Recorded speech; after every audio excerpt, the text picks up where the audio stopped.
Halo semuanya teman-teman, ketemu lagi dengan Roy di sini, dan di video kali ini saya membahas satu emiten lagi ya yang juga di request oleh teman-teman di sini, yaitu saham GPRA ya, Perdana Gapura Prima. Jadi ini saham cukup banyak yang ngomongin sebenarnya, dan mari kita lihat, kita bahas mulai dari bisnisnya seperti apa, lalu kita lihat kinerja keuangannya, kemudian kita lihat harganya sekarang itu posisinya sudah sejauh mana gitu ya.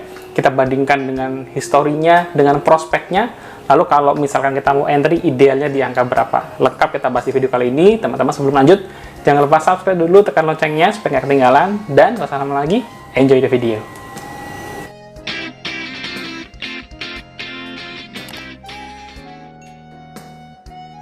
Oke, langsung aja teman-teman, kita pindah ke layar monitor. Kita akan bahas bareng-bareng ya saham Perdana Gapura Prima, kode emitennya GPRA. Ini di depan adalah gambar apartemen The Beleza ya, buat kalian anak-anak Jaksel yang suka lihat permata hijau mestinya udah sering lewat ya. Ini adalah salah satu portofolionya GPRA ya, dan tentunya banyak lagi proyek-proyek GPRA yang lain. Sebelum lanjut, disclaimer on dulu, ini adalah pandangan pribadi untuk investasi, tidak ada ajakan jual beli maupun menjatuhkan stakeholders tertentu, dan tetap teman-teman kalian lakukan analisa versi kalian sendiri ya. Oke, kita mulai dari sekilas perusahaan ya, seperti biasa. Jadi GPRA ini adalah perusahaan properti ya, dan sebagaimana layaknya perusahaan properti ya, mereka punya aktivitas bisnis untuk membangun ya. Apa saja yang dibangun ya, bisa perumahan, gedung, komplek perkantoran, tergantung dengan portofolio mereka gitu ya, apa yang mereka rencanakan. Kemudian mereka juga menjual atau membeli bangunan dan tanah. Maksudnya gimana? Maksudnya mereka ini kalau misalkan jual rumah kan beserta dengan tanahnya ya. Jadi misalkan nanti disebutnya SHM, artinya sudah jadi tanahnya milik customer, milik si pembeli gitu ya. Sementara mereka juga perlu nih untuk menambah land bank baru ya istilahnya. Jadi mereka membeli tanah-tanah baru, mereka garap nih sebagai project mereka yang baru gitu ya. Atau mereka, si GPRA ini juga berperan sebagai kontraktor ya, pemborong bangunan. Misalkan mereka dapat deal kontrak, mereka juga mengerjakan ini. Nah, propertinya ada apa aja sih di GPRA? Mereka punya perumahan, mereka punya apartemen, ada perkantoran, ada mall, ada hotel ya. Jadi secara portofolio sebenarnya cukup lengkap gitu ya.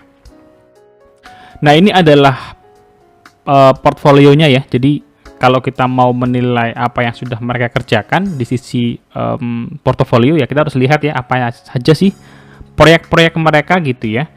Ini ada salah satu yang tertua ya, proyeknya si GPRA. Mereka mengelola Bukit Cimanggu City ya, ini di Bogor. Total land banknya sebesar 1.976.000 sekian SQM ya. Jadi lahannya cukup luas di daerah Cimanggu. Mereka mulai meluncurkan pertama kali tahun 93 ya, jadi sudah lama sekali ya mereka bergerak di bidang properti ini.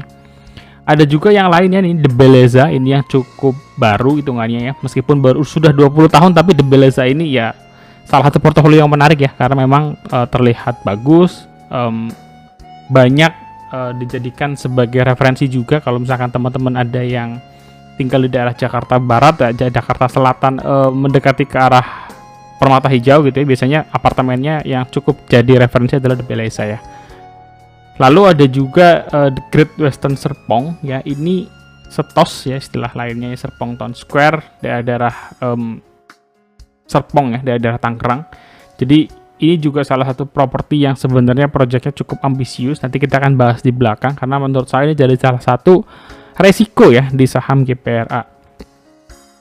Ada GP Plaza di Gatot Subroto. Kemudian ini juga salah satu yang menarik ya, yaitu mereka membangun dan mengelola daerah Ciawi dengan brand Bufana. Jadi ada yang apartemen, kemudian mereka juga ada di dalamnya Horizon ya, Horizon Ultima Bufana Ciawi. Ini GPRA juga terlibat di sana. Ini salah satu project yang masih fresh ya, 2019. Jadi kalau teman-teman suka staycation, cobain nginep di Horizon Ultima Bufana ya. Ini hotel yang cukup bagus juga. Oke teman-teman, tadi kita sudah lihat sekilas perusahaannya ya. Sekarang kita masuk ke kinerjanya ya. Jadi kita mau coba lihat bagaimana sih kinerjanya GPRA ya di tahun 2021. Kemudian karena tahun 2022 baru sampai 9 bulan, jadi kita lihat sampai 9 bulan dulu ya, year on year to date.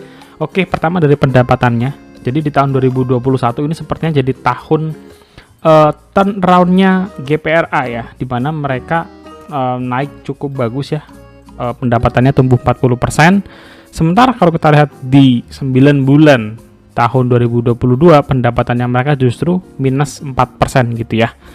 Nah, meskipun pendapatannya minus, ternyata laba bersihnya mereka beda teman-teman ya. Laba bersihnya mereka di 9 bulan tahun 2022 itu tumbuh ya, dari 51 miliar menjadi 66 miliar. Ini setara dengan 29% kenaikannya. Dengan 9 bulan naik 29% ya, kalau misalkan digenepin ya, misalkan kuartal terakhir tahun 2022 bagus gitu ya, bisa jadi mereka akan mengalahkan kinerja tahun 2021, di mana dalam setahun di tahun 2021 perusahaan keuntungannya naik 43% ya. Jadi berapa proyeksinya? Nanti di belakang kita coba proyeksikan kira-kira kalau kenaikannya 43% seperti apa, dan kalau kenaikannya lebih dari itu seperti apa gitu ya. Tapi potensinya tentu saja cukup terbuka lebar gitu ya buat GPRA untuk untuk naik lebih tinggi ya kenaikannya dibandingkan tahun 2021 secara persentase. Nah, kenapa pendapatannya naik tetapi labanya justru meningkat gitu ya? Kalau kita lihat dari segmen usaha ini ya, pertama ini di sebelah kiri adalah tahun 2021 teman-teman, di sebelah kanan yang 2022 ya. Mereka kurang lebih ada dua fungsi utama, yaitu untuk rumah dan apartemen kantor. Ini yang besar 3 lah ya, bersama dengan apartemen servis. Nah, sekarang kita lihat di sini ya. Pertama untuk rumah ya, untuk rumah ini terjadi peningkatan teman-teman ya, dari 182 miliar menjadi 194 miliar sekian. Jadi segmen rumah ini masih menjadi favorit ya, masih menjadi andalan GPRA untuk mendulang pendapatan gitu ya. Apa yang turun? Yang turun adalah apartemen dan kantor ya. Apartemen dan kantor di tahun 2021 mereka mencatatkan penjualan 50 miliar, di tahun 2022 justru menurun. Dugaan saya ya, di tahun 2021 kan sedikit demi sedikit kantor mulai masuk ke WFO. Jadi mereka mulai mendapatkan kontrak baru, sementara di 2022 ya tinggal sisanya gitu ya. Jadi itu masih masuk akal. Efeknya adalah karena tenannya sudah masuk, apartemen servisnya naik ya. Jadi kalau di tahun 2021 35 sekian, di tahun 2022 naik jadi 49 sekian. Jadi biaya servisnya naik gitu ya yang mereka terima, karena tenan-tenannya sudah mulai terisi kembali. Selebihnya pusat perbelanjaannya anjlok ya, 11 miliar sekian langsung turun menjadi 3 miliar, dan biaya sewa ini juga ada kenaikan ya. Ini sudah saya rangkum sedikit. Sebenarnya segmen perumahan ini yang menjadi unggulan, tapi kenaikannya tipis aja, 6,5%. Apartemen kantornya anjlok ya, 48%. Sisanya ya, meskipun itu rapornya merah, tapi kalau kita lihat angkanya tidak sebesar yang lain ya, tidak sebesar yang 3 ini teman-teman. Oke. Dan yang di sini yang menarik adalah adanya efisiensi turun 25% ya. Jadi beban pokok penjualan mereka tahun lalu itu 121 miliar. Tahun 2022 ya, tahun 2022 tinggal 90 miliar. Jadi ini ada biaya yang diturunkan dari manajemen, berhasil melakukan efisiensi ya, sehingga nggak lagi terlalu tinggi biayanya. Nah, itu juga bisa jadi salah satu strategi perusahaan. Kalau memang pendapatannya lagi kurang bagus, mereka efisiensi dan ternyata berhasil gitu ya. Ini adalah uang muka pelanggan yang diterima di tahun 2022 ya. Uang muka pelanggan itu kan biasanya kalau misalkan rumah katakanlah 20-30%, mereka sudah terima nih DP-nya gitu ya. Artinya 2023 harus ada proyek yang diselesaikan. Ini kan utang masuknya ya. Ada proyek yang harus diselesaikan oleh GPRA. Nah, ternyata jumlahnya menurun tipis ya, minus 8%, yang artinya berarti pemesanan rumah atau apartemen atau kantor yang masuk ke GPRA lebih sedikit dibandingkan dengan tahun 2021. Tapi ini baru 9 bulan, oke? Jadi dibandingkan dengan tahun lalu, GPRA tinggal 8% lagi untuk menyamai kinerja tahun lalu. Artinya ini terbuka cukup lebar gitu ya peluangnya. GPRA bisa mendapatkan DP-DP baru di 3 bulan terakhir kemarin, dan akhirnya bisa mencapai pendapatan yang lebih besar lagi gitu. Oke, sekarang kita lanjut cek ekuitasnya ya, di mana ROE-nya GPRA trailing 12 month itu sekitar 6,5% ya, artinya nggak gede-gede banget. Dan kalau kita lihat pertumbuhan ekuitasnya itu terlihat nggak kemana-mana ya. Di tahun 2018 mereka punya ekuitas 1,08 triliun. Di tahun 2022 9 bulan nambah sekitar 100 miliar ya. Ya artinya ROE-nya memang nggak gede-gede banget ya sepanjang 5 tahun terakhir ini, dengan rata-rata di 3,8% gitu ya. Sekarang mereka punya ROE totalnya, punya ekuitas di 1,172. Jadi memang pertumbuhannya tidak terlalu signifikan. Kalau kita lihat dari jumlah liabilitasnya mereka tergolong sehat ya, DER-nya 0,2 kali. Dan memang juga dari sisi liabilitas cukup terjaga ya, nggak pernah melonjak yang gimana-gimana. Di 9 bulan tahun 2022 jumlahnya turun dibandingkan dengan tahun lalu ya, 12 bulan tahun lalu. Ini total asetnya mereka. Kalau kita lihat memang dari gambaran terlihatnya sedikit demi sedikit naik dengan ROA-nya ya, ini ROA maksudnya di level sekitar 4%. Dan kalau kita lihat dari total aset ini, yang sedikit mengkhawatirkan adalah kas ya.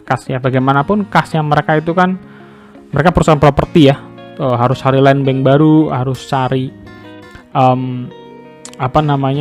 project baru yang bisa dikerjakan. Jadi kasnya menurut saya tergolong kecil ya untuk GPRA sebagai perusahaan properti gitu ya. Karena gini, kalau misalkan perusahaan properti itu kan kita hanya terima DP dulu ya perusahaan itu ya. Misalkan kita mau beli rumah, kita kan kasih DP 30%, habis itu kita nunggu ya rumahnya dibangun. Setelah itu ya jalan gitu, misalkan dengan KPR, dengan apa gitu ya.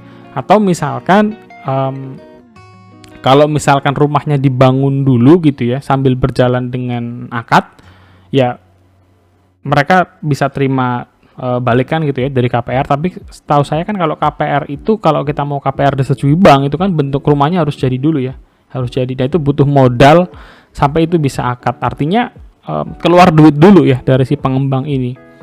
Nah sebaliknya persediaannya mereka ini cukup besar teman-teman ya. Nanti kita akan bahas di sesinya persediaan. Saya ada beberapa concern di sana, saya jadikan risiko. Dan kalau kita lihat lagi ya, memang persediaannya mereka itu dari tahun ke tahun kelihatannya besar ya, dan tidak terlalu berkurang atau bertambah jauh ya. Ini bisa jadi adanya properti yang tidak terjual gitu ya. Apa sih istilahnya ya, ngendon aja ya, ada terus di situ ya, nggak bisa terjual. Dan itu jadi salah satu warning lah ya buat kita sebagai calon investor. Nah profitability-nya ya, kalau untuk si GPRA ya memang sebagai sebuah perusahaan properti dia perlu dapat margin lebih besar ya. Pertama karena dia keluar uang duluan untuk menyelesaikan sebuah bangunan. Net profit marginnya tapi 10%-an, belum terlalu besar ya kalau 10% marginnya ya. Kalau untuk price performance setahun terakhir ini GPRA sudah naik 24%, lumayan ya. Kalau 5 tahun terakhir justru ya belum kemana-mana lah hitungannya. Mereka ada kasih dividen tapi sangat-sangat kecil, jadi menurut saya tidak valid mengharapkan dividen dari GPRA. Jadi buat teman-teman yang suka dividen, berarti skip aja ya potensi untuk GPRA ini. Tapi kalau kalian suka capital gain, boleh dipertimbangkan kalau ternyata pembahasan ini sesuai dengan kriteria kalian gitu ya. Bagaimana dengan EPS-nya? Ini EPS-nya mereka di tahun 2022 di sekitar 15, yang bisa jadi ini mencapai EPS mereka tertinggi sejak 6 tahun terakhir teman-teman ya, sejak 2016. Di 2001-2022 bisa dikatakan kinerjanya memang cukup membaik ya, ada tanda-tanda turnaround, meskipun kalau kita lihat tadi bukan dari penjualannya makin naik, tapi karena perusahaan berhasil melakukan efisiensi. Bagaimana harga sekarang? Oke, ini juga menarik gitu ya, karena GPRA itu sempat jadi saham gocapan nih di tahun awal-awal pandemi ya, 2020 mereka jadi saham gocap di 50, setahun tidur, sempat naik, spike, turun lagi, kemudian mereka mulai beranjak naik lagi, dan sekarang terlihat mulai naik lagi gitu ya, sudah di angka 90-an. Nah kalau kita melihat min PI deviasi, ternyata GPRA ini sudah fair value teman-teman ya, artinya sudah di harga wajarnya sekarang berdasarkan kinerjanya. Dan kalau kita lihat dengan PBV, ternyata PBV yang pernah disentuh oleh GPRA 5 tahun terakhir tertingginya di 0,55 kali lah ya. Jadi secara historis pun kalau kita menggunakan benchmark, saham itu murahnya di 1 kali PBV ya, dan dia diproyeksikan, kita langsung tembak aja 1 kali PBV gitu ya. Menurut saya kurang tepat. Jadi kita harus lihat case by case bagaimana histori dari perusahaan tersebut. Saya ngambil 5 tahun karena menurut saya kalau 10 tahun terlalu jauh ya untuk kita lihat ada apa historinya. Tapi kalau 5 tahun menurut saya masih valid kalau kita mau menggunakan relatif penilaian valuasi seperti ini gitu ya. Dengan 0,55 kali artinya harga dari GPRA itu sekitar Rp130 ya, fair value dengan harga tertinggi PBV-nya 5 tahun terakhir. Nah, kita coba bandingkan dengan kompetitor teman-teman. Kita nggak bandingkan dengan kompetitor yang wah-wah seperti Pawon, seperti Summarecon atau BSD, Ciputra ya. Kita coba cari emiten-emiten lain lah yang satu level dengan GPRA, ada gede dikit ya, nggak apa-apa. Misalkan kita ada Pol ya, Pollux, ada Demas, kita masukkan juga Demas di sini. Ada PLN dan ada BKSL ya. BKSL secara nama kelihatannya lebih terkenal ya, Sentul. Sekarang kita coba cek pairnya ya. Jadi kalau kita lihat pair BKSL ini minus jauh, APLN 1, kemudian untuk Pol 2 GPRA itu sudah 4,78, artinya mereka sudah naik ya harga sahamnya ya. Dan Demas tuh 7 kali ya. Tapi kalau kita lihat memang emiten-emiten properti cenderungnya masih rendah ya pairnya karena memang sentimennya belum banyak ya. Kalau PBV terlihat di sini ya, APLN juga 0,34 ya. APLN itu malah baru melepas Mall Taman Anggrek ya, yang ada di Jakbar, baru dilepas nih sama Agung Podomoro Land. PBV-nya masih 0,34 ya. Menarik melihat bagaimana mereka bisa survive dengan proyek barunya ya, yang mungkin lebih bagus daripada Taman Anggrek. BKSL juga 0,38, Demas 1, Pol 1, jadi PBV 0,3 itu ternyata di sektor properti ada yang lain juga nih, ada BKSL, ada PLN gitu ya. Jadi kalau teman-teman langsung naksir, GPRA nih bagus nih karena PBV-nya 0,3 kali, ternyata yang lain juga ada. Nah, kita harus bandingkan lagi gitu teman-teman ya, apakah benar GPRA atau kita akan pilih saham yang lain gitu ya, berdasarkan tadi ya kriteria yang teman-teman pilih gitu. Profitability-nya untuk GPRA ya dibandingkan dengan yang lain kelihatan lebih sedikit 24, sekian persen. Kenapa bisa begitu? Bisa jadi menurut saya karena tadi ya, siapa segmen yang digarap oleh GPRA dengan daftar properti yang mereka kerjakan, sepertinya mereka segmen menengah yang mereka kejar gitu ya. Dan kita tahu segmen menengah itu kita nggak bisa jualan tinggi-tinggi, harganya pasti akan sulit ngejualnya. Jadi kalau mereka suatu saat pindah ke menengah atas gitu ya, kayak The Beleza, mungkin profitability-nya bisa lebih bagus lagi. Nah, ini prospeknya teman-teman. Jadi yang sebelah kiri ini proyek yang sudah selesai. Artinya proyek selesai itu belum tentu selesai semuanya land bank yang terserap, belum ya. Jadi kemungkinan masih ada jilid-jilid selanjutnya atau ada hal yang perlu dibangun lagi di proyek tersebut di masa datang. Ini lebih kepada proyek-proyek yang di tahun 2022 ada proyeknya, ada pengembangan gitu ya. Nah, kalau kita lihat Bukit Cimanggu yang sudah dari 1993 itu juga masih ada proyeknya nih, sedang dalam pengembangan ya, untuk ya sampai land banknya habis, sudah nggak bisa ada pengembangan, mereka akan cari land bank yang baru. Jadi ada total ada 8 ya, ada 8 proyek yang sedang dalam pengembangan. Artinya GPRA ini masih aktif gitu ya, membesarkan portofolio, dan potensi untuk mendapatkan income dari sana juga masih cukup besar ya. Bukit Cimanggu aja belum habis-habis nih, udah tahun 93 sampai 2023 ya. Sudah 30 tahun teman-teman ya. Jadi land banknya memang cukup besar. Bagaimana prospeknya? Secara umum industri properti itu bagusnya kalau incarannya customer menengah atas ya. Mereka bisa lebih jualan style, jualan arsitektur rumah ya, menjual estetikanya lebih bisa ditonjolkan ketimbang segmen yang menengah ke bawah, karena ya mungkin harga untuk desainnya kan beda, harga untuk estetiknya beda dan lain-lain. Jadi semakin mereka mengincar segmen yang ke atas, memang jualannya mungkin makin sulit gitu ya, karena segmennya terbatas, tetapi marginnya lebih besar ya. Sedangkan GPRA sendiri saat ini fokusnya tadi ya, selain apartemen mereka juga fokus ke perumahan dan mereka harus punya strategi untuk mengembangkan perumahan yang menengah ke atas. Manajemen sendiri di 2023 targetnya naik 5-10%. Ini target moderat teman-teman ya. Artinya manajemen nggak mau janji muluk-muluk, mereka mau ya ingin membuktikan aja lah 2023 bisa naik seberapa gitu ya. Tapi menurut saya dengan target 5-10%, kalau dia bilang optimis, menurut saya ini tidak terlalu mencerminkan optimisme gitu ya. Meskipun ya 10% juga masih bagus karena 2023 kan banyak ancaman, banyak bayangan resesi ya. Jadi itu juga bisa menghambat sektor properti. GPRA juga sedang menyiapkan 2 proyek pengembangan ya. Pertama di Cilincing, Gading One, dan di Pakuan Teres, Bogor. Jadi ini ada 2 proyek yang siap digarap di tahun 2023 ya. Harapannya bisa menambah portofolionya GPRA gitu ya. Mereka juga punya land bank ya seluas 200 hektar di area Bogor, Cilegon, Bekasi, dan Tangerang yang harapannya bisa digarap juga dan bisa menghasilkan proyek baru, portofolio baru, bisa memberikan revenue stream yang baru gitu ya dari proyek-proyek yang baru ini, memanfaatkan land bank yang masih cukup besar. Nah, itu tadi prospeknya. Sekarang saya mau bicara soal resikonya teman-teman ya. Ini ada portofolio mereka ya, Serpong Town Square ya. Serpong Town Square ini dikelola oleh PT Dinamika Karya Utama, anak usahanya dari PT Perdana Gapura Prima alias GPRA gitu ya. Dan setos ini kelihatannya sebagai sebuah mall town square gitu ya, kurang hit gitu ya, kurang laku gitu ya, paguyubannya sepi dan lain-lain.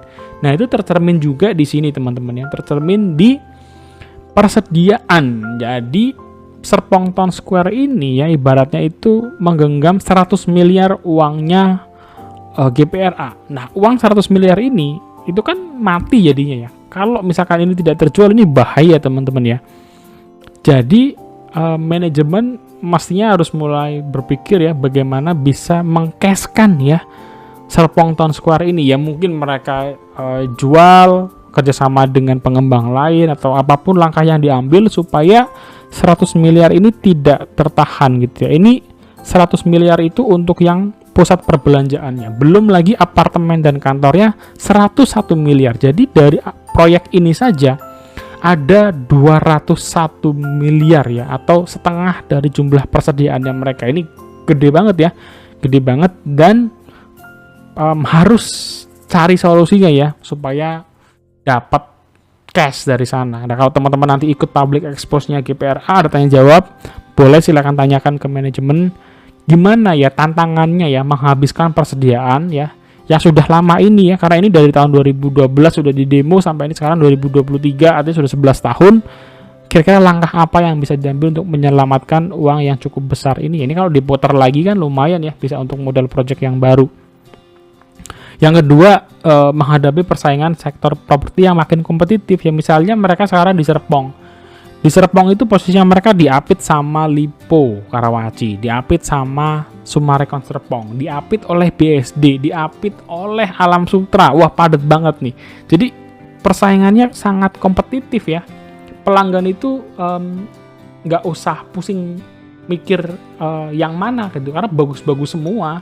Dan misalkan si penjual untuk yang mau sewa tenan, dia harus cari mana yang paling ramai, kan sesimpel itu teman-teman ya. Nah, kalau misalkan Serpong Town Square ini nggak terlalu ramai ya, sulit untuk mengundang tenan masuk ke sana gitu.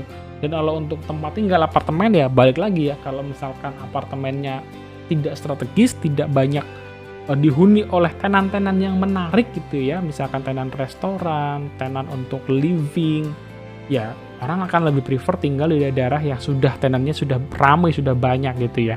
Nah, itu jadi tantangan besar gitu ya untuk manajemen GPRA mengatasi hal ini gitu, gimana caranya. Alright, oke teman-teman, kita sekarang sudah di kesimpulan bagian akhir video. Teman-teman yang belum subscribe dulu, tekan loncengnya supaya nggak ketinggalan. Support terus channel ini, boleh untuk nanya apapun di kolom komentar. Kita coba bangun diskusi yang positif ya di kolom komentar.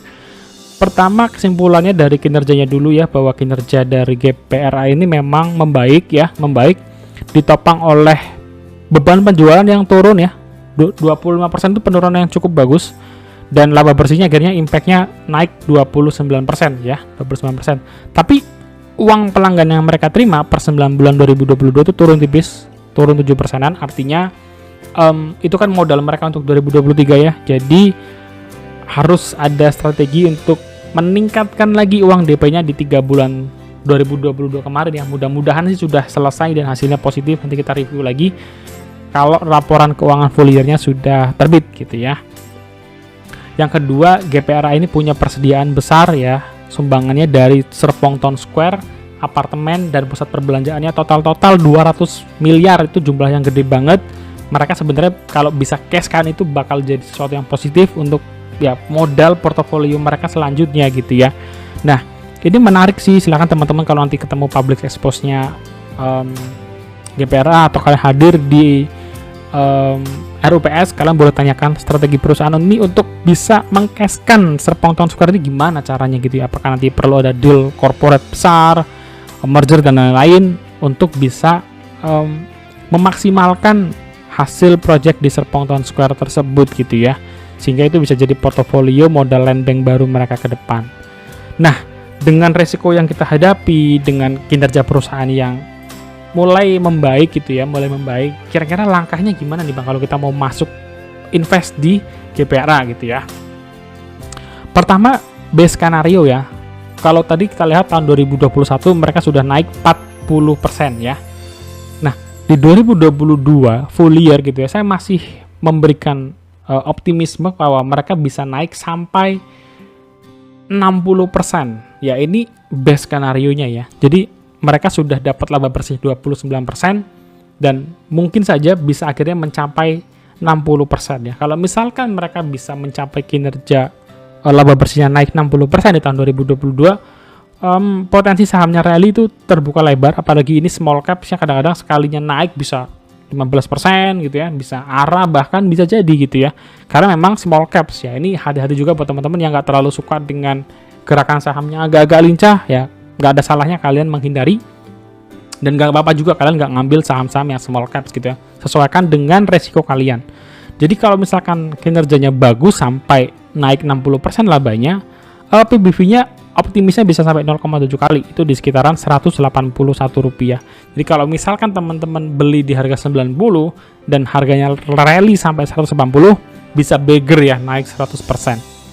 Lalu bagaimana dengan moderate skenario-nya? Ini skenario yang sedang-sedang aja lah. Kan kita tahu ya bahwa mereka sudah dapat laba bersih 29% 9 bulan 2022. 3 bulan terakhir naikin 11% bisa kali ya. Itu menurut saya masih moderate. Jadi totalnya mereka bisa naik 40% laba bersihnya di tahun 2022.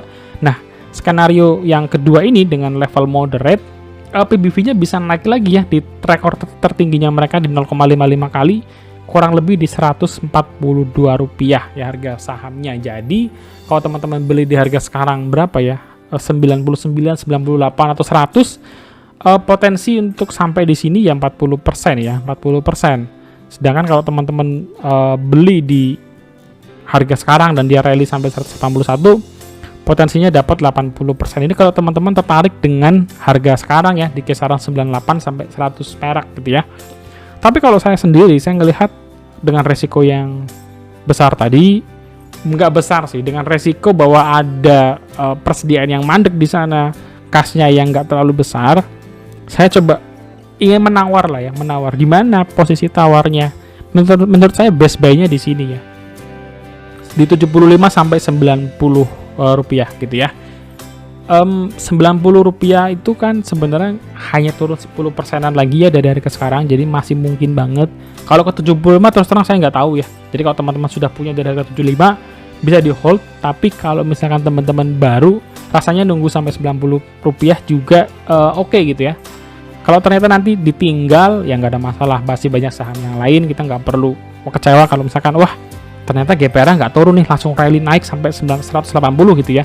Ya sudah, biarin aja. Apalagi ini tipe small caps, artinya lotnya nggak banyak-banyak amat teman-teman. Kalau modal yang gede-gede jangan langsung beli aja beberapa santai gitu ya. Nanti tunggu di bawah dan tunggu momen harga yang terbaik ketika memutuskan untuk beli dalam jumlah yang lebih banyak gitu ya. Menurut saya itu lebih aman dengan cara seperti itu untuk saham-saham yang seperti GPRA ini. So, menurut teman-teman gimana untuk saham GPRA ini? Kalian tertarik gak sih untuk beli? Dan silahkan tulis di kolom komentar gitu ya pendapat kalian. Dan menurut saya sendiri, buat teman-teman yang ragu dengan resikonya, saham properti yang masih murah juga banyak kok ya sekarang ya, yang sudah established gitu ya. Mereka masih rata-rata di PBV 1, sekian, ada di 0,8 PBV juga ada. Jadi small caps itu bukan untuk semua orang ya. Kalau teman-teman baru terutama, saran saya jangan langsung masuk ke yang small cap seperti ini, karena spike-nya tadi ya, kadang-kadang dia digoreng naik, digoreng turun, kita kadang-kadang nggak bisa kontrol itu, apalagi kalau kita dapat harga yang sudah naik seperti ini ya. Tapi kalau ternyata nanti dikasih kesempatan turun, teman-teman mau coba icip-icip beli, menurut saya juga oke lah ya untuk GPRA ini. So, itu aja teman-teman video dari kali ini, semoga menjawab ya buat teman-teman yang menanyakan untuk GPRA. Semoga bermanfaat, memberikan insight yang baru buat kalian. Jangan lupa subscribe, share, like video ini, tulis di kolom komentar kalau ada pertanyaan yang belum jelas. Sampai ketemu di next video. God bless you guys. Bye-bye.